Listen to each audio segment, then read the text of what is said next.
Good morning to all.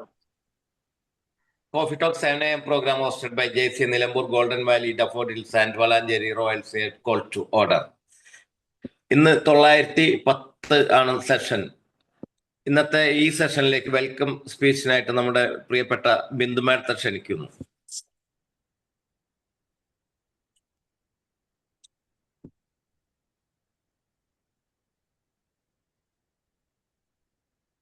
Good morning all.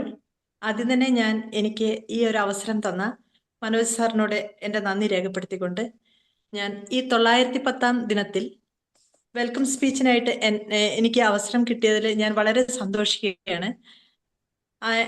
ആദ്യമായിട്ട് തന്നെ ഞാൻ ഈ പ്രോഗ്രാം ഷെയർ ചെയ്യുന്ന നമ്മുടെ മനോജ് സാറ് നമുക്കറിയാം വളരെ ഭംഗിയായിട്ടാണ് ഓരോ ദിവസവും ഈ പ്രോഗ്രാമിന്റെ കാര്യങ്ങളെല്ലാം മുന്നോട്ട് കൊണ്ടുപോകുന്നത്. സാറിനെ ഞാൻ ഇന്നത്തെ ഈ പ്രോഗ്രാമിലേക്ക് ഹാർദവമായി സ്വാഗതം ചെയ്യുന്നു. അതുപോലെ തന്നെ നമ്മുടെ ഈ പ്രോഗ്രാമിന്റെ ആതിഥേയത്വം വഹിക്കുന്ന നമ്മുടെ വളാഞ്ചേരി റോയൽസ്, അതുപോലെ തന്നെ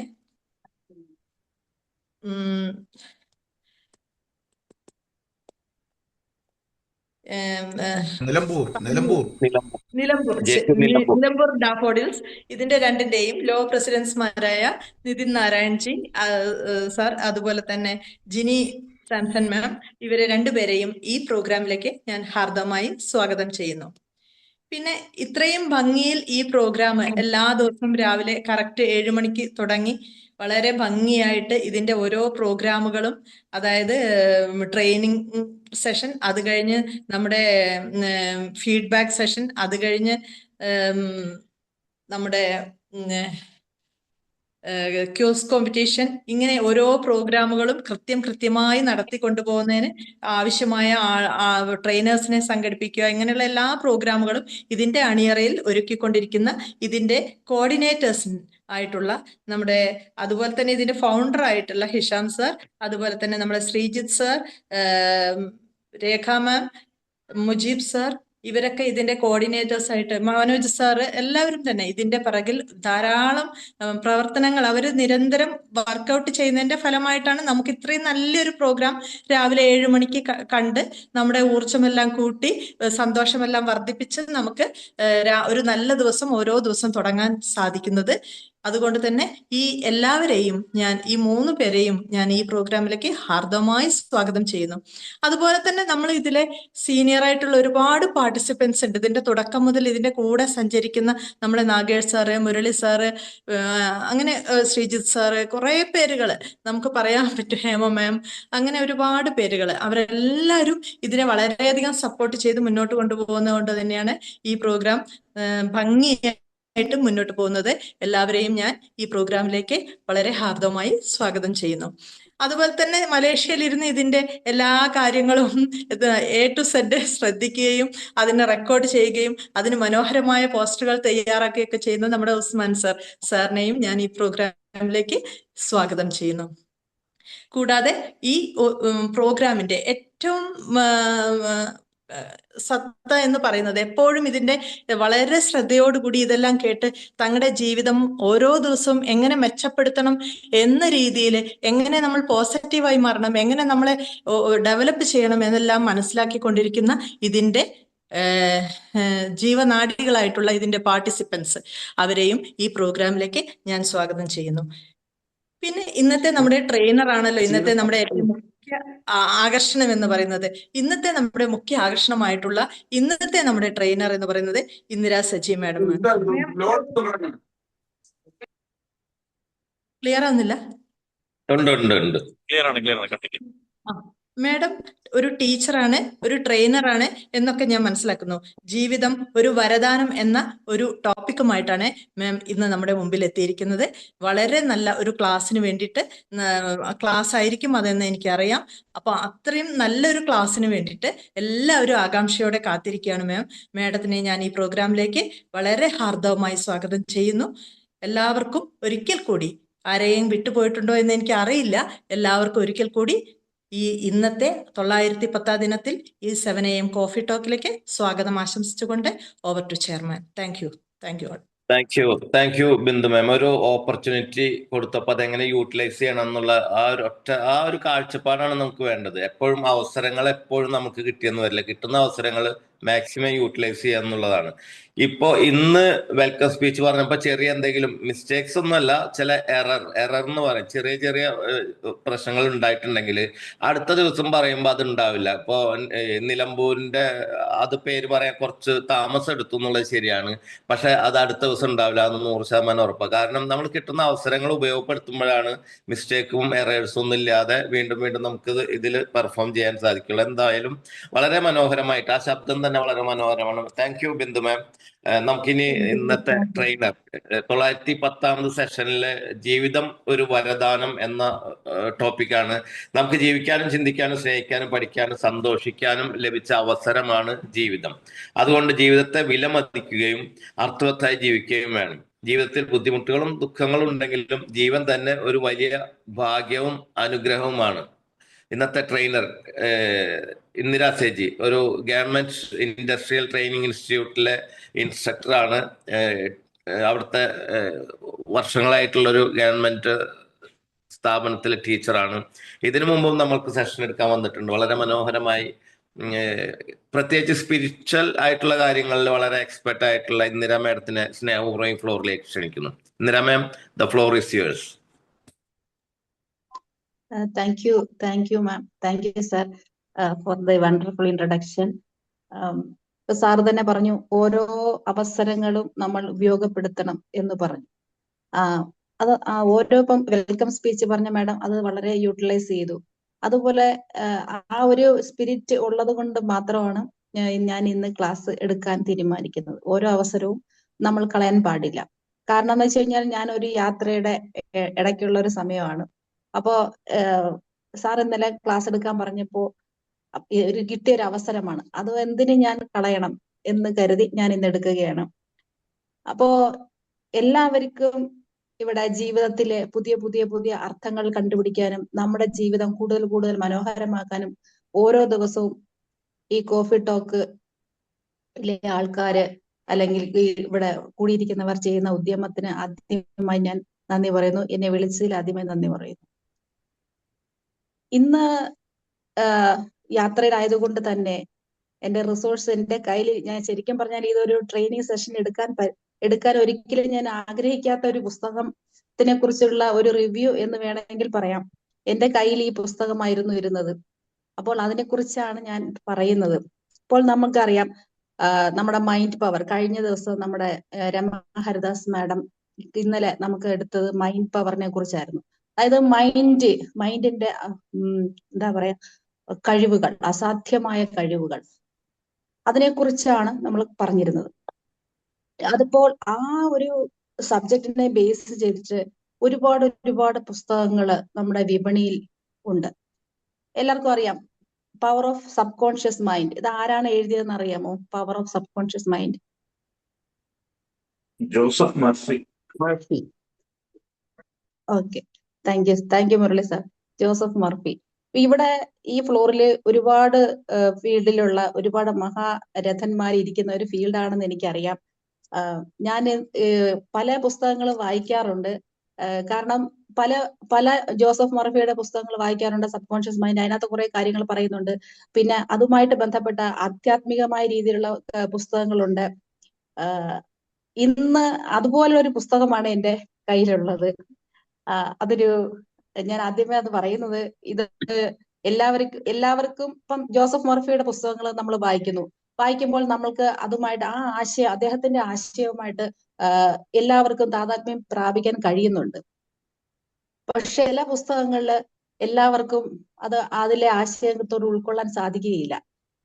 പക്ഷേ അതുകൊണ്ട് ഞാൻ ആ പുസ്തകം വായിക്കുകയില്ല എന്നുള്ളതല്ല. ഞാൻ ഇദ്ദേഹത്തിനെ കുറിച്ച് എല്ലാവർക്കും അറിയാം. പറയുമ്പോൾ തന്നെ ചിലരുടെയൊക്കെ നെറ്റി ചുളിയുമായിരിക്കും. എങ്കിലും എന്തുകൊണ്ടാണ് ഇദ്ദേഹത്തിന് ആരാധകരുണ്ട്, ഇദ്ദേഹത്തിന് കുറച്ച് അനുയായികളുണ്ട്, അദ്ദേഹത്തിന്റെ പേരിൽ ആശ്രമങ്ങളൊക്കെ ഉണ്ട്. അപ്പോൾ എന്തുകൊണ്ടാണ് എന്നുള്ളത് കൊണ്ട് തന്നെ ഞാനും ഓഷോയുടെ പുസ്തകങ്ങൾ വായിക്കാറുണ്ട്. അപ്പോ ജീവിതത്തിന്റെ വേറൊരു കാഴ്ചപ്പാടാണ് ഓഷോയ്ക്കുള്ളത്. അത് എവിടെയിരിക്കുന്ന എല്ലാവർക്കും അറിയാം. പക്ഷെ അദ്ദേഹത്തിന്റെ പോളിസികൾ, അദ്ദേഹത്തിന്റെ ചിന്തകൾ എല്ലാവരും അംഗീകരിക്കുന്നില്ല എന്നുള്ള കാര്യവും അറിയാം. പക്ഷേ എങ്കിലും അദ്ദേഹത്തിന്റെ ചിന്തകളിലെ കൂടിയുള്ള ഓരോ കാര്യങ്ങളാണ് ഞാൻ ഇന്ന് നിങ്ങളോട് സംവദിക്കുന്നത്. അതിൽ ആശയക്കുഴപ്പങ്ങൾ ഉണ്ടാകാം, നിങ്ങൾക്ക് അക്സെപ്റ്റ് ചെയ്യാൻ പറ്റാത്ത ഒരുപാട് കാര്യങ്ങൾ ഉണ്ട്. എങ്കിലും അദ്ദേഹത്തിന്റെ കാഴ്ചപ്പാടാണ് ഞാൻ ഇവിടെ പറയുന്നത്. എന്റെ കാഴ്ചപ്പാടല്ല, അദ്ദേഹത്തിന്റെ കാഴ്ചപ്പാട് എന്താണെന്ന് ഞാൻ മനസ്സിലാക്കി കാര്യങ്ങൾ. അദ്ദേഹം ഒരുപാട് കാര്യങ്ങൾ ജീവിതത്തിനെ കുറിച്ച് പറയുന്നുണ്ട്. അദ്ദേഹത്തിന് ഒരുപാട് അനുയായികളും ഉണ്ട്. അദ്ദേഹത്തിന് മഹാഗുരു ഓഷോ എന്നാണ് അറിയപ്പെടുന്നത്. അപ്പൊ എന്റെ പേര് ഇന്ദിരാ സജി, ഞാൻ മഹാഗുരു ഇന്ദിരാ സജി എന്നറിയപ്പെടുന്നില്ല. അപ്പോൾ അത് ഒരാൾ മഹാഗുരു ഓഷോ എന്നറിയപ്പെട്ടെങ്കിൽ എന്തെങ്കിലും പ്രത്യേകതകൾ അദ്ദേഹത്തിൽ കാണുമല്ലോ എന്നുള്ള ചിന്തയും എനിക്കുണ്ട്. അപ്പൊ അദ്ദേഹത്തിന് ഒരു ആശ്രമമുണ്ട് പൂന. അപ്പൊ അവിടത്തെ അന്തേവാസികളോട് അദ്ദേഹം ചെയ്ത പ്രഭാഷണങ്ങള്, അതിൽ നിന്നും കോറിയെടുത്തിട്ടുള്ള കുറച്ച് കാര്യങ്ങളാണ് നിങ്ങളോട് സംവദിക്കുന്നത്. അപ്പോൾ അദ്ദേഹം ജീവിതം എന്ന് പറയുന്നത് അദ്ദേഹത്തിന്റെ അഭിപ്രായത്തില്, അതായത് നമ്മൾക്കിപ്പോൾ അറിയാം നമ്മൾ എവിടെ നിൽക്കുന്നു എന്ന് നമുക്കറിയാം. നമ്മൾ അറിയപ്പെടുന്ന ഒരു തീരത്താണ്. അതായത് നമ്മളിപ്പോ ഏത് വീട്ടിലാണ്, ഏത് സാഹചര്യത്തിലാണ് എന്ന് നമുക്ക് അറിയപ്പെടും. നമുക്ക് പ്രസന്റ് നമുക്കറിയാം. ഈ ഇവിടെ നിന്നും അറിയപ്പെടാത്ത ഒരു തീരത്തിലേക്കുള്ള ഒരു ഒഴുക്ക്, അതാണ് ജീവിതം എന്നാണ് അദ്ദേഹത്തിന്റെ കാഴ്ചപ്പാട്. അപ്പോൾ മനുഷ്യൻ എന്ന് പറയുന്നത് ഒരു പുഴ പോലെ ഒഴുകിക്കൊണ്ടിരിക്കണം. അത് ആ ജീവിതത്തിൽ എന്ത് വന്നു കഴിഞ്ഞാലും നമ്മൾ അത് ജീവിതത്തോട് താതാത്മ്യം പ്രാപിക്കണം, ഒരു പുഴ പോലെ ഒഴുകിക്കൊണ്ടിരിക്കണം എന്നുള്ളതാണ്. നമ്മുടെ സബ് കോൺഷ്യസ് മൈൻഡില് നമുക്കറിയാം, നമ്മൾ ഒരു ആനയുടെ കഥ നമ്മൾ കേട്ടിട്ടുണ്ട്. ആന കുഞ്ഞായിരിക്കുമ്പോ നമ്മൾ ചങ്ങലയിൽ കെട്ടിയിടുന്നു. ആ ചങ്ങലയിൽ, അപ്പം ആ കുഞ്ഞായിരിക്കുമ്പോ ചങ്ങലയിൽ കുറെ പ്രാവശ്യം ഇങ്ങനെ വലിക്കാൻ നോക്കുമ്പോഴത്തേക്കും അതിന് പൊട്ടിക്കാൻ സാധിക്കുന്നില്ല. പക്ഷെ അത് വലുതായി കഴിയുമ്പോഴും അതിന് പൊട്ടിക്കാൻ ഈസി ആയിട്ട് സാധിക്കും. പക്ഷെ അതിന്റെ മൈൻഡ് പവർ കൊണ്ട് അതിന് ആന പൊട്ടിക്കുന്നില്ല. അപ്പൊ അതുപോലെ തന്നെ 7 വയസ്സ് വരെ ഉള്ള കുഞ്ഞുങ്ങളുടെ മൈൻഡ് എന്ന് പറയുന്നത് നമ്മൾക്ക് കൊടുക്കുന്നത് അത് അതേപോലെ തന്നെ അക്സെപ്റ്റ് ചെയ്യുന്നു. അതാണ് 7 വയസ്സ് വരെയുള്ള കുട്ടികൾക്ക് സബ് കോൺഷ്യസ് ബിലീഫ്സ് ആണ് കൂടുതൽ ഉണ്ടാകുന്നത്. അപ്പോ ക്രിയാത്മക മനുഷ്യൻ വലുതായ ഒരാൾ ചിന്തിക്കുന്നത് പോലെ അവര് ചിന്തിക്കുന്നില്ല. അപ്പം ഈ ഉപബോധ മനസ്സിന്റെ പവർ എന്ന് പറയുന്നത് ഒരു നിധി കുംഭമാണ്. അപ്പോ നമ്മളിപ്പോ ഈ ജോസഫ് മർഫിയുടെ power of subconscious mind വായിക്കുമ്പോൾ നമുക്ക് കുറെ പോയിന്റ്സുകൾ കിട്ടുന്നുണ്ട്. ഈ പുസ്തകം വായിക്കുമ്പോഴും ആ പറയുന്ന ആശയങ്ങളുമായിട്ട് താതാത്മ്യമുണ്ട്. പക്ഷെ ഇദ്ദേഹം പറയുന്നത് വേറൊരു സെൻസിലാണ്. ശാസ്ത്രീയപരമായിട്ടല്ല ഇദ്ദേഹം പറയുന്നത്. ഇദ്ദേഹം നമ്മുടെ വിശ്വാസത്തിന്റെ പേരിൽ അല്ലെങ്കിൽ പ്രാർത്ഥനയുടെ പേരിൽ ഒക്കെയാണ് പറയുന്നത്. അപ്പോ നമ്മൾ രാവിലെ എഴുന്നേൽക്കുമ്പോൾ എല്ലാവരും പ്രാർത്ഥിക്കാറുണ്ടല്ലേ? മിക്ക ആൾക്കാരും പ്രാർത്ഥിക്കാറുണ്ട്. നമ്മൾ കട്ടിലിൽ ഇരുന്നുകൊണ്ട് തന്നെ ഓരോ വിശ്വാസത്തിലുള്ള ആൾക്കാരും അവരവരുടേതായ രീതിയിൽ പ്രാർത്ഥിക്കുന്നുണ്ട്. ചൊല്ലുന്ന കാര്യങ്ങൾ ഡിഫറെന്റ് ആണെങ്കിലും രാവിലെ എഴുന്നേറ്റ് പറയുന്നുണ്ട്. അതുപോലെ തന്നെ രാവിലെ നമ്മൾ എഴുന്നേറ്റ് കുറച്ച് അഫർമേഷൻസ് പറയുന്നുണ്ട്. ഇതെല്ലാം നമ്മുടെ സബ് കോൺഷ്യസ് മൈൻഡിനെ ഉണർത്താൻ വേണ്ടിയിട്ടുള്ളതാണ്. അതുപോലെ നമ്മൾ കിടക്കാൻ നേരവും നമ്മൾ ശാസ്ത്രീയപരമായിട്ട് പറയുമ്പോൾ നമ്മൾ നല്ല കാര്യങ്ങൾ ചിന്തിക്കുന്നു, അഫർമേഷൻസ് പറയുന്നു. അത് നമ്മുടെ മൈൻഡിലോട്ട് ഈസി ആയിട്ട് പോകും. സബ് കോൺഷ്യസ് മൈൻഡിനെ ഉണർത്താൻ രീതിയിലുള്ള പോസിറ്റീവ് അഫർമേഷൻസ് നമ്മൾ ട്രെയിനേഴ്സ് എല്ലാവരും പറയുന്നുണ്ട്.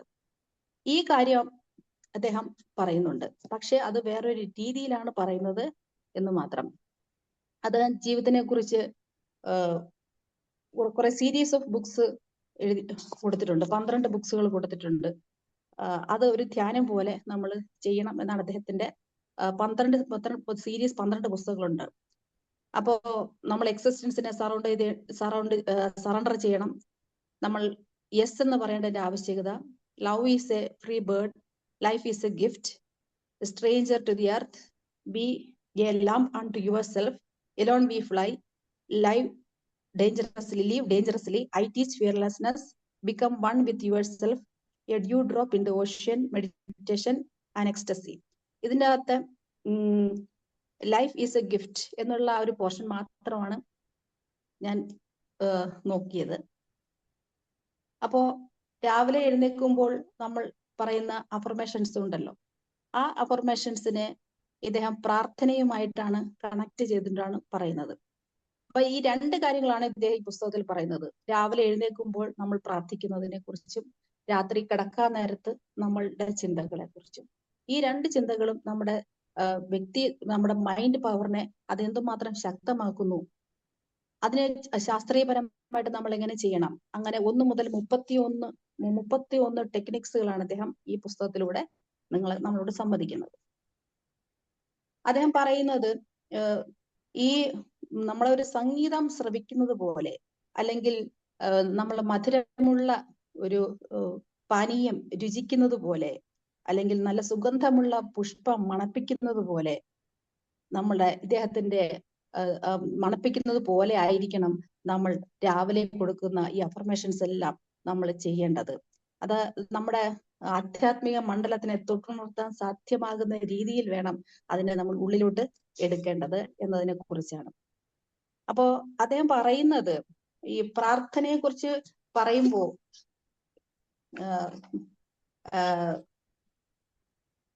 പ്രാർത്ഥന നമുക്ക്, രാവിലത്തെ പ്രാർത്ഥന നമുക്ക് ഉന്മേഷദായകമാണ്. ഒരു ദിവസം ഫുൾ വരാനിരിക്കുന്ന ദിവസത്തിലേക്കുള്ള സമ്പൂർണമായ ഒരു ഊർജം കിട്ടുന്ന രീതിയിലുള്ള പ്രാർത്ഥനകളാണ് നമ്മൾ ചെയ്യേണ്ടത്. അത് നമ്മുടെ സബ് കോൺഷ്യസ് പിന്നെ ജോസഫ് മർഫിയുടെ പുസ്തകത്തിനകത്ത് അത് പറയുന്നുണ്ട്. പിന്നെ പ്രാർത്ഥനയെ കുറിച്ച് പറയുമ്പോൾ പ്രാർത്ഥന ആദ്യം വരുന്നു. നമ്മൾ എന്തെങ്കിലും പ്രാർത്ഥിക്കുമ്പോൾ നമ്മുടെ മൈൻഡിലൂടെ പ്രാർത്ഥന ആദ്യം വരുന്നു, പിന്നീടാണ് നമ്മൾ വിശ്വസിക്കുന്ന ദൈവം വരുന്നത്. അപ്പൊ പ്രാർത്ഥനയുടെ അനന്തരഫലമാണ് ദൈവം എന്നാണ് പറയുന്നത്. അപ്പോൾ അതുകൊണ്ട് തന്നെ ചിലർ ദൈവത്തിൽ വിശ്വസിക്കാത്ത കുറെ ആൾക്കാരുണ്ട്. അപ്പോ അവർക്ക് പ്രാർത്ഥിക്കാൻ അതുകൊണ്ട് തന്നെ കഴിയുന്നില്ല. അപ്പോൾ അതൊരു വലിയൊരു നെഗറ്റീവാണ് ആളുകൾക്ക്. അപ്പം അങ്ങനെയുള്ള ആൾക്കാർക്ക് പ്രാർത്ഥന നിഷേധിക്കപ്പെടുന്നു. അതുകൊണ്ട് പുള്ളിയുടെ അഭിപ്രായത്തില് പ്രാർത്ഥന എന്ന് പറയുന്നത് ഏതെങ്കിലും ഒരു വിശ്വാസത്തിൽ നിന്ന് സ്വതന്ത്രമാക്കണം എന്നുള്ള കാര്യമാണ്. അപ്പൊ അജ്ഞാനത്തിൽ നിന്ന് ജ്ഞാനത്തിലേക്കുള്ള ഒരു തീർത്ഥയാത്രയാണ് പ്രാർത്ഥന എന്നാണ് അദ്ദേഹം പറയുന്നത്. അപ്പോ പിന്നെ എല്ലാവർക്കും കിട്ടിയ ജീവിതം എന്ന് പറയുന്നത് നമ്മൾ ആരും ദൈവത്തോട് ചോദിച്ചിട്ടല്ല, ദൈവം നമുക്ക് തന്നതാണ്. നമ്മളൊന്നും ഇപ്പം നേടിയെടുത്തല്ലേ. ഇപ്പൊ നമ്മളിപ്പോ ഒരു ഡിഗ്രി എടുക്കുന്നു, അത് നമ്മൾ പഠിച്ചിട്ട് എടുക്കുന്നതാണ്. അപ്പൊ അതുപോലെ നമുക്ക് എനിക്ക് കിട്ടിയ ജീവിതം എന്ന് പറയുന്നത് ഞാൻ ദൈവത്തോട് ചോദിച്ചിട്ടില്ല. ദൈവം എനിക്ക് തന്ന ഒരു വരദാനമാണ്. അതാണ് ജീവിതം, ഒരു വരദാനമാണെന്ന് പറയുന്നത്. ഈ വരദാനത്തില് നമ്മൾ തിരിച്ച് ഒരു നന്ദി വാക്ക് പോലും നമ്മളിൽ നിന്ന് ഉയരുന്നില്ല എന്നുണ്ട്. ആൾക്കാർ പ്രാർത്ഥിക്കുന്നുണ്ട്. ഈ പ്രാർത്ഥനകൾ ശ്രദ്ധിച്ചാൽ മനസ്സിലാകും എന്താണ് പരാതികളാണ്. അതായത് എനിക്ക് ഒരു ജീവിതം തന്നല്ലോ, എനിക്ക് രാവിലെ എനിക്ക് എഴുന്നേൽക്കാൻ സാധിക്കുന്നുണ്ടല്ലോ, എനിക്ക് കാണാൻ സാധിക്കുന്നുണ്ടല്ലോ, എനിക്ക് എഴുന്നേൽക്കാൻ സാധിക്കുന്നുണ്ട്, എനിക്ക് കൈകാലുകൾ ചലിക്കുന്നുണ്ട്. ഇങ്ങനെയുള്ള ഇത്രയും ബ്ലെസ്സിങ്സ് തന്നിട്ടും നമ്മളൊരു നന്ദി വാക്ക് പറയുന്നില്ല, പരാതികളാണ് പറയുന്നത്. ഇതാണ് പറയുന്നത്. നമ്മൾ ട്രെയിനേഴ്സ് എല്ലാം പറയുന്നുണ്ടല്ലോ നമ്മുടെ നന്ദി പറയുന്നതിന്റെ ആവശ്യകത. അത് ഇദ്ദേഹം ഈ രീതിയിലാണ് പറയുന്നത്. അപ്പോൾ എല്ലാവരും പറയണത് എനിക്ക് ഇനിയും വേണം, കൂടുതൽ ലഭിക്കാൻ ഞാൻ അർഹനാണ്, ദൈവം എന്നോട് ചെയ്ത് ശരിയായില്ല, അവന് പുറത്തുള്ളവൻ അത് കൊടുത്തു, പുറത്തുള്ളവൻ ഇത് കൊടുത്തു, പക്ഷെ എന്തുകൊണ്ട് എനിക്ക് തന്നില്ല, അപ്പോൾ ഞാൻ അർഹനാണ്, അപ്പോൾ അതിനെ എനിക്ക് കൂടുതൽ വേണം എന്നുള്ള പ്രാർത്ഥനകളാണ് എല്ലാവർക്കും ഉള്ളത്. പക്ഷെ അതിന് പകരം താങ്ക് യു എന്ന് പറയൂ, നന്ദി പറയൂ, കൃതജ്ഞരായിരിക്കൂ. അതാണ് ശരിക്കും പ്രാർത്ഥന ചെയ്യേണ്ടത്. അത് മാത്രം മതി എന്നാണ് അദ്ദേഹത്തിന്റെ അഭിപ്രായം. അതേപോലെ നമ്മളെ തന്നെ വണങ്ങലാണ്, നമ്മുടെ നിശബ്ദമായി നമ്മുടെ അസ്തിത്വത്തെ വണങ്ങലാണ് പ്രാർത്ഥന എന്ന് പറയുന്നത്. ശരിക്കും പ്രാർത്ഥനയിൽ കൂടെ നമ്മുടെ അഹംബോധം, അതായത് ഞാൻ എന്നുള്ള ആ ഒരു ഭാവം, അഹങ്കാരം, അതിനെ ശമിപ്പിക്കുമ്പോഴാണ് നമ്മൾക്ക് യഥാർത്ഥത്തിൽ മുന്നോട്ട് പോകാനായിട്ട് സാധിക്കുന്നത്. ആ അഹംഭാവത്തിനെ നശിപ്പിക്കാൻ വേണ്ടിയിട്ട് ആണ് നമ്മൾ വണങ്ങണം. ആരെ വണങ്ങണം? ഭൂമിയെ വണങ്ങണം, നമ്മൾ പ്രകൃതിയെ വണങ്ങണം, ഈ വായുവിനെ വണങ്ങണം, സൂര്യനെ വണങ്ങണം. അപ്പോൾ മാത്രമേ നമ്മുടെ ഞാൻ എന്നുള്ള ഈ ഭാവം മാറുകയുള്ളൂ. എങ്കിൽ മാത്രമേ നമുക്ക് കൂടുതൽ കൂടുതൽ ബ്ലെസ്സിങ്സുകൾ തരാൻ ദൈവത്തിന് സാധിക്കുകയുള്ളൂ എന്നാണ് പറയുന്നത്. പിന്നെ പറയുന്നത്, നമ്മൾ എപ്പോഴും പ്രാർത്ഥിക്കുമ്പോൾ എന്തെങ്കിലും വിഷമതകളോടെ, അയ്യോ എനിക്ക് ഇങ്ങനത്തെ വിഷമം വന്നല്ലോ, അതുകൊണ്ട് എനിക്ക് ഇതിൽ നിന്നും കരകയറണം, എനിക്ക് ഈ ദുഃഖത്തിൽ നിന്നും എനിക്ക് ഒരു മോചനം വേണം, അങ്ങനെ ഒരു ശക്തമായ ഒരു ആഗ്രഹത്തിൽ നിന്നാണ് നമ്മൾ പ്രാർത്ഥിക്കുന്നത്. അപ്പൊ അങ്ങനെ പ്രാർത്ഥിച്ചപ്പോ നമ്മൾ ലോ ഓഫ് അട്രാക്ഷൻ നമ്മൾ പറയുന്നുണ്ട്, പൗലോസ് പറയുന്നുണ്ട്, നമ്മൾ എന്ത് ചിന്തിക്കുന്നു അല്ലെങ്കിൽ നമ്മൾ എന്ത് പറയുന്നു അതിലേക്ക് അട്രാക്റ്റഡ് ആവും. അപ്പോൾ നമ്മൾ ഈ ദുഃഖം കൊണ്ട് ഇങ്ങനെ പ്രാർത്ഥിക്കുമ്പോൾ അട്രാക്റ്റഡ് ആകുന്നത് ദുഃഖമായിരിക്കും. അപ്പോ അതുകൊണ്ട് വിഷമിച്ചുകൊണ്ട് നിങ്ങൾ പ്രാർത്ഥിക്കരുത്. ഇപ്പൊ അത് ദുഃഖത്തിൽ നിന്ന് കയറാൻ സാധിക്കില്ല, പക്ഷെ നിങ്ങൾക്ക് എന്തെങ്കിലും ആശ്വാസം ലഭിക്കുമായിരിക്കും. നമ്മളങ്ങനെ പ്രാർത്ഥിക്കുമ്പോൾ നമുക്ക് ആശ്വാസം കിട്ടുമായിരിക്കും, പക്ഷേ നിങ്ങളുടെ ദുഃഖത്തിൽ നിന്ന് കയറാനായിട്ട് സാധിക്കുകയില്ല. അതുകൊണ്ട് നമുക്ക് സന്തോഷമാണ് വേണ്ടതെങ്കിൽ നമ്മൾ എന്ത് ചെയ്യുക? മാക്സിമം ഹാപ്പി ആയിരിക്കുമ്പോഴാണ് നമ്മൾ പ്രാർത്ഥിക്കേണ്ടത്. സന്തോഷത്തിലും പ്രസന്നതയിലും. അപ്പോൾ നമ്മൾ എന്ത് ചെയ്യുക? ഡാൻസ്, ആനന്ദം നമ്മൾ എന്തുമാത്രം ആനന്ദിക്കുന്നു അത്രത്തോളം ആനന്ദം നമ്മളിലേക്ക് വരും. ആ ആനന്ദത്തിൽ പാടുക, ആടുക, അങ്ങനെ ചെയ്യുമ്പോഴത്തേക്ക് നമുക്ക് ദൈവം അത്രയും ബ്ലെസ്സിങ്സ് തരും.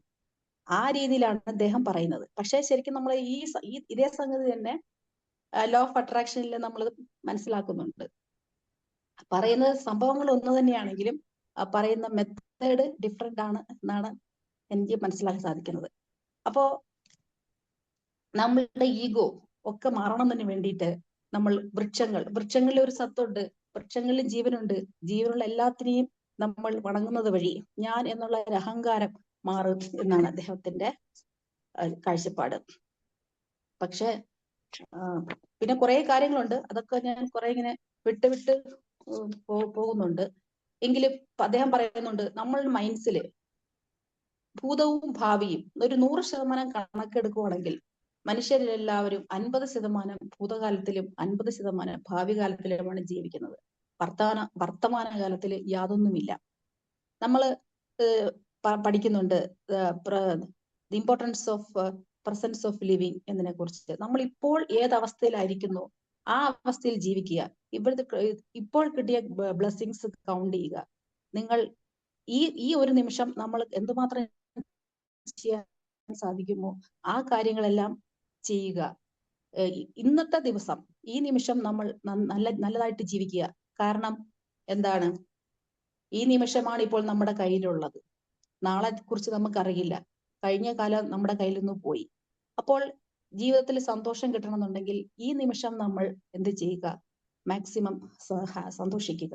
അത് തന്നെയാണ് അദ്ദേഹം പറയുന്നത്. പക്ഷെ പറയുന്നത് ഭൂതവും ഭാവിയും 100% നിങ്ങളുടെ മനസ്സിൻ്റെതാണ്. 50% ഭൂതവും 50% ഭാവിയും. വർത്തമാനത്തിൽ യാതൊന്നുമില്ല. അതുകൊണ്ട് നിങ്ങൾ ഇവിടെ ജീവിക്കുന്നതാണ്. ഇപ്പോൾ നിങ്ങൾ പരിശുദ്ധമായിട്ട് ജീവിക്കുക. ഈ പറഞ്ഞത് തന്നെ വേറൊരു സെന്റൻസിൽ ആണ് അദ്ദേഹം പറയുന്നത്. ഓക്കെ. പിന്നെ കുറച്ച് കാര്യങ്ങളൊക്കെ അത് എന്താ പറയുന്നത്, ചില കാര്യങ്ങളൊക്കെ നമുക്കിങ്ങനെ പബ്ലിക്കായിട്ട് പറയാൻ പറ്റാത്ത കുറെ കാര്യങ്ങൾ അദ്ദേഹം പറയുന്നുണ്ട്. അപ്പൊ അതൊന്നും ഞാൻ പറയുന്നില്ല. വൃക്ഷത്തോട് നമ്മൾ ഹലോ പറയണം. നമ്മൾ ആ വൃക്ഷത്തിന്റെ ആത്മാവിനെ അംഗീകരിക്കുകയാണ്. ഓക്കെ. പിന്നെ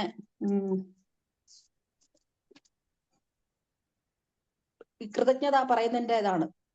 കൃതജ്ഞത എപ്പോഴും നമ്മൾ പറഞ്ഞുകൊണ്ടിരിക്കണം. ഏതാണ്? ഇപ്പൊ ഓരോ ശ്വാസോച്ഛ്വാസവും ഓരോ വരദാനമാണ് എന്ന് നിങ്ങൾ അറിയണം. അതാണ് നമ്മൾ ബ്രീത്തിങ് എക്സർസൈസുകൾ നമ്മൾ ചെയ്യാറുണ്ടല്ലോ, ഇൻഹെയിൽ എക്സെയിൽ. അപ്പോൾ നമ്മുടെ സ്ട്രെസ് മാനേജ്മെന്റിനകത്ത് നമ്മൾ ബ്രീത്തിങ് എക്സർസൈസിനെ കുറിച്ച് പറയുന്നുണ്ട്. അതാണ് നമ്മുടെ ഓരോ ശ്വാസോച്ഛ്വാസവും വരദാനമാണ്. അതിനെ നമ്മൾ എന്താ പറയാ, നന്ദി പറയുക. ജീവിതം നമ്മൾ വില കൊടുത്ത് വാങ്ങിയതല്ല, നമ്മൾക്ക് തന്നതാണ്. അതുപോലെ തന്നെ നമ്മുടെ ഓരോരുത്തർക്ക് പാട്ട് പാടാനുള്ള കഴിവ്, അല്ലെങ്കിൽ ചിലർക്ക് പടം വരയ്ക്കാനുള്ള കഴിവ്, ഇതെല്ലാം ദൈവം നിങ്ങൾക്ക് തന്നതാണ്. അപ്പൊ ഓരോ മനുഷ്യനും എന്ന് പറയുന്നത് ഓരോ നിധി കുംഭങ്ങളാണ്. ആ നിധി കുംഭത്തിന്റെ മുകളിൽ ഇരുന്നു കൊണ്ട് നമ്മൾ മറ്റുള്ളവരെ നോക്കാതെ നമ്മളിലേക്ക് തന്നെ നോക്കി നമ്മളുടെ നിധി കുംഭത്തിനെ മനസ്സിലാക്കി അതിനെ ഉണർത്തുക എന്ന് അദ്ദേഹം ഒരു ചാപ്റ്ററിൽ പറയുന്നുണ്ട്. പിന്നെ പറയുന്നത് ഇപ്പോൾ ഓരോ നിധികുംഭം ആ നിധികുംഭം എന്ന് പറഞ്ഞാൽ മനസ്സിലായി. നിധികുംഭം അതായത് ചിലർക്ക് പാട്ട് പാടാനുള്ള കഴിവ് ഒരുപാടുണ്ട്, ചിലർക്ക് പടം വരയ്ക്കാനുള്ള കഴിവുണ്ട്, ചിലർക്ക് കവിത എഴുതാനുള്ള കഴിവുണ്ട്. അതുപോലെ ഓരോ മനുഷ്യനെയും ഓരോരോ കഴിവുകളുണ്ട്. ആ കഴിവിനെയാണ് നിധികുംഭമായിട്ട് അദ്ദേഹം പറയുന്നത്. അതായത് നമ്മുടെ ഉള്ളിലുള്ള കഴിവുകൾ. ഓക്കെ. അപ്പോൾ ആ നിധികുംഭത്തിന്റെ മുകളിൽ ഇരുന്നു കൊണ്ട് നമ്മൾ മറ്റുള്ളവരെ നോക്കുകയാണ്. നമ്മൾ ചെയ്യേണ്ട എന്താണ്? നമ്മളുടെ നിധികുംഭം നമ്മൾ ഉള്ളിലോട്ട് തന്നെ നമ്മൾ നോക്കി അതിനെ ഡെവലപ്പ് ചെയ്തെടുക്കുക എന്നുള്ളത്. പിന്നെ അദ്ദേഹം പറയുന്നത് ദൈവത്തിന് ഇപ്പം മലയാളമുണ്ട്, ഇന്ത്യയിൽ തന്നെ നോക്കുകയാണ്, മലയാളം, തമിഴ്, കന്നഡ, ഇന്ത്യയിൽ എന്തുമാത്രം ഭാഷകളുണ്ട്. ഓരോരുത്തരും അവരവരെ ഭാഷയിലാണ് പ്രാർത്ഥിക്കുന്നത്. അപ്പൊ ഇന്ത്യയിൽ മാത്രം ഇത്രയും ലാംഗ്വേജസ്, പിന്നെ അതുപോലെ ഈ ലോകത്ത് മുഴുവൻ ജർമ്മനി, ഫ്രഞ്ച്, എന്തോരം ഭാഷകളാണുള്ളത്. ഇത്രയും ഭാഷയിൽ ഇത്രയും ജനങ്ങൾ പ്രാർത്ഥിക്കുമ്പോൾ ദൈവത്തിന് എന്താ പറയാ, ഇതെല്ലാം ഉൾക്കൊള്ളാൻ കഴിയും? ഇത്രയെല്ലാം ദൈവത്തിന് ഭ്രാന്ത് പിടിക്കുകയില്ലേ? അപ്പോ ദൈവത്തിന് ഒരു ഭാഷ മാത്രമേ മനസ്സിലാവുന്നുള്ളൂ. ആ ഭാഷ സൈലൻസ് ആണ്, നിശബ്ദത. നമ്മൾ നിശബ്ദമായി നമ്മൾ ഉള്ളിലോട്ട് നോക്കുമ്പോൾ തന്നെ നമ്മൾ ദൈവമായിട്ട് സ്വരച്ചേർച്ചയിലാണ്. അപ്പോൾ നമ്മളിങ്ങനെ ഒച്ച എടുത്ത് പറയേണ്ട കാര്യമില്ല. നമ്മൾ ദൈവത്തോട് കൂടുതൽ അടുക്കണം എന്നുണ്ടെങ്കിൽ നമ്മൾ സൈലൻസ് ആയിട്ട് ഇരിക്കുക, സൈലൻസ് ആയിട്ടിരുന്ന് നമ്മുടെ കാര്യത്തിൽ നാം പറയുക എന്നാണ് അദ്ദേഹം പറയുന്നത്. അല്ലാതെ നമ്മൾ ഒച്ചയിട്ട് ഓരോരോ ലാംഗ്വേജ് പറഞ്ഞ ദൈവത്തിന് എല്ലാ ലാംഗ്വേജും കൂടെ മനസ്സിലാക്കിയില്ല എന്നുള്ളത് പറയുന്നുണ്ട്. പിന്നെ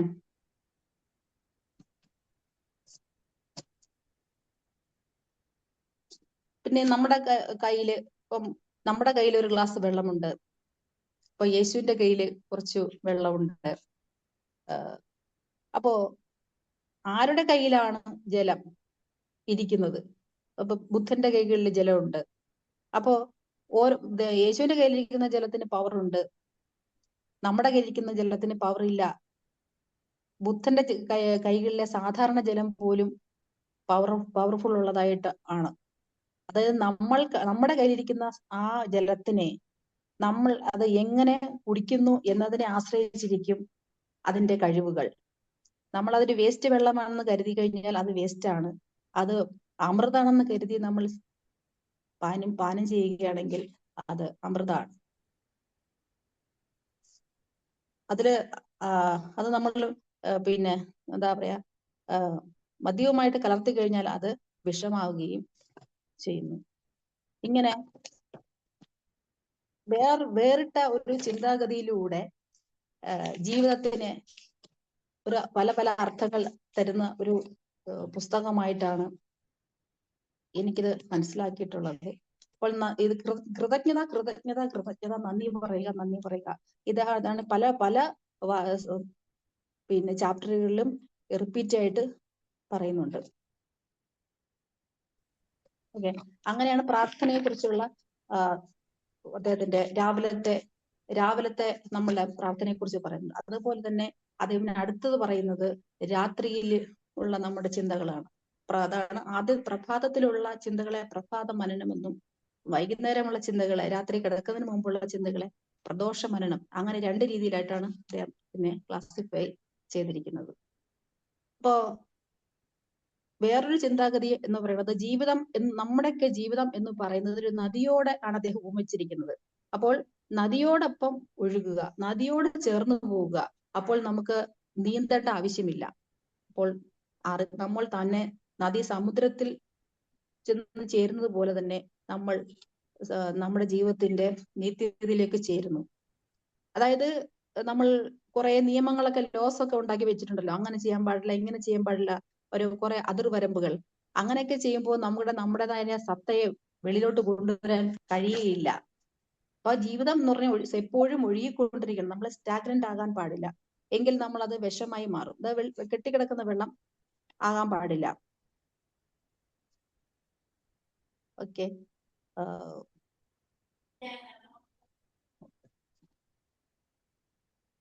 പിന്നെ എല്ലാവരിലും ഒരു സീഡ് ഉണ്ട്. നാം എല്ലാം ഓരോരോ വിത്തുകളാണ്. ആ വിത്തുകൾ ഇതുപോലെയുള്ള അതിർമ്പുകൾ കൊണ്ടും പല പല ബുദ്ധിമുട്ടുകളും കൊണ്ട് വരികയാണെന്നുണ്ടെങ്കിൽ നാം വിത്തായിട്ട് തന്നെ നമുക്ക് ആ വിത്തായിട്ട് തന്നെ നമ്മൾ മരണം അടയേണ്ടി വരുന്നു. നമ്മളെല്ലാവരും പുഷ്പങ്ങളായി തീരേണ്ടതുണ്ട്, ഫലങ്ങളായി തീരേണ്ടതുണ്ട്, വസന്തങ്ങളായിട്ട് മാറേണ്ടതുണ്ട്. അപ്പോൾ നമ്മളുടെ കഴിവുകൾ നമ്മൾ ഡെവലപ്പ് ചെയ്ത് നമ്മൾ അങ്ങനെ തന്നെ നമ്മൾ വളർന്ന് പ്രകൃതിയെ സംരക്ഷിക്കണം. അപ്പോൾ അതിനു വേണ്ടിയിട്ട് ഈ നമ്മൾ തന്നെ ക്രിയേറ്റ് ചെയ്യുന്ന കുറെ ബൗണ്ടറീസ് അത് മനുഷ്യന് തന്നെ അത് ദോഷമാകുന്നു. അതുകൊണ്ട് ഫ്രീഡം ആയിട്ട് എല്ലാവർക്കും ഫ്രീഡം കിട്ടുന്ന രീതിയിൽ മുന്നോട്ട് പോവുക അത് എന്നുള്ള കാര്യങ്ങളാണ് ആ രീതിയിൽ പറയുന്നുണ്ട്. ഭാവി എന്നാൽ ഇനിയും വന്നിട്ടില്ലാത്ത എന്തോ ആണ്. അതിനെക്കുറിച്ച് നിങ്ങൾ ഉത്കണ്ഠപ്പെട്ടിട്ട് എന്താ കാര്യം? അപ്പൊ അതുകൊണ്ട് നിങ്ങൾ വർത്തമാനകാലത്തിൽ ജീവിക്കുക. നിങ്ങളുടെ ഊർജം 1% പോലും പാഴാക്കാതെ ഇരിക്കുക. അങ്ങനെ ചെയ്താൽ അത് വെറും മണ്ടത്തരം ആണ്. പിന്നെ നമ്മളുടെ ഇപ്പൊ നമ്മൾക്ക് എല്ലാവർക്കും അറിയാം, നമ്മൾ എന്ത് ചിന്തിക്കുന്നു, നമ്മൾ എന്ത് പ്രവർത്തിക്കുന്നു, അത് നമ്മളായി തീരും. ഇപ്പൊ തന്നെ നമുക്ക് പണം വേണമെന്നിരിക്കട്ടെ, നമ്മുടെ എന്താ പറയാ റിച്ച് ഡാഡ് പുവർ ഡാഡ് അതിനകത്ത് കുറെ കാര്യങ്ങൾ പറയുന്നുണ്ട്. നമ്മൾക്ക് പണം വേണം എന്നുണ്ടെങ്കിൽ എന്താ ചെയ്യുക? നമ്മൾ അത് ഫീൽ ചെയ്യുക. അത് ഫീൽ ചെയ്തിട്ട് അതിനോട് എങ്കിൽ മാത്രമേ നമ്മൾക്ക് അത് വേണം എന്നുള്ള ചിന്ത ഉണ്ടാവുകയുള്ളൂ. അങ്ങനെ നമുക്ക് അതിനെ അട്രാക്ട് ചെയ്യാനൊക്കെ സാധിക്കുകയുള്ളൂ. അപ്പോൾ നമ്മുടെ മൈൻഡ് ആണ് എല്ലാം. നമ്മുടെ മൈൻഡിൽ നമ്മൾ എന്ത് ചിന്തിക്കുന്നു, നമുക്ക് പണം വേണം എന്ന് നമ്മൾ ശക്തമായിട്ട് ആഗ്രഹിച്ചു കഴിഞ്ഞാൽ നമുക്കത് പണം നേടാനും സാധിക്കും. ആ രീതിയിലുള്ള നമ്മളെ പ്രവർത്തനങ്ങൾ മുന്നോട്ട് കൊണ്ടുപോകുമ്പോൾ നമുക്ക് പണം നേടാൻ സാധിക്കും. അതുപോലെ തന്നെ വിജയം വേണമെങ്കിൽ അതുപോലെ നമുക്ക് നമ്മുടെ മൈൻഡിനെ അങ്ങനെ ഒരുക്കി കഴിഞ്ഞാൽ നമുക്ക് വിജയം നേടാൻ സാധിക്കും. ഇപ്പം എല്ലാ ചിന്തയും ആദ്യം വരുന്നത് നമ്മുടെ മനസ്സിലാണ്.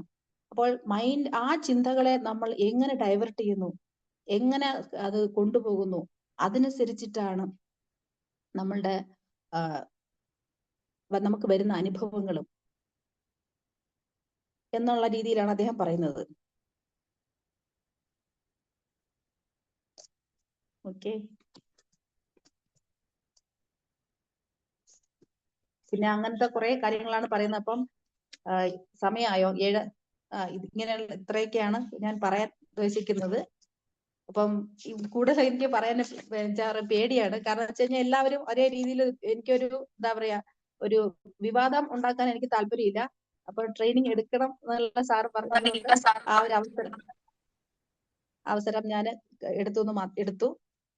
പിന്നെ കുറെ വിവാദപരമായിട്ട് കാര്യങ്ങളുണ്ട്. ആ ഭാഗത്തേക്കൊന്നും ഞാൻ ടച്ച് ചെയ്യുന്നില്ല. ഓക്കെ. അപ്പോ ഇനി ഇത്രയാണ് വിവാദത്തെ പേടിക്കണ്ട, മാഡം പറയാനുള്ളത് പറഞ്ഞു. വേണ്ട, ഒരു ട്രെയിനിങ് ആകുമ്പോൾ അതെ. നമ്മള് മതപരമായ കാര്യങ്ങൾ പറയാൻ പാടില്ല, പൊളിറ്റിക്സ് പറയാൻ പാടില്ല, അതുപോലെ തന്നെ ഫുട്ബോൾ അങ്ങനെയുള്ള കാര്യങ്ങളൊന്നും പറയാൻ പാടില്ല. അപ്പൊ അതുകൊണ്ട് തന്നെ ഞാൻ പെട്ടെന്ന് തന്നെ എടുക്കേണ്ടി വന്നപ്പോ എന്റെ കയ്യിലുള്ള ഫുഡ് ഇതായത് കൊണ്ടാണ് ഞാൻ ഇതെടുത്തത്. ഓക്കെ. Thank you ma'am. വളരെ ചെറിയൊരു സമയം കൊണ്ട് തന്നെ കുറച്ച് അധികം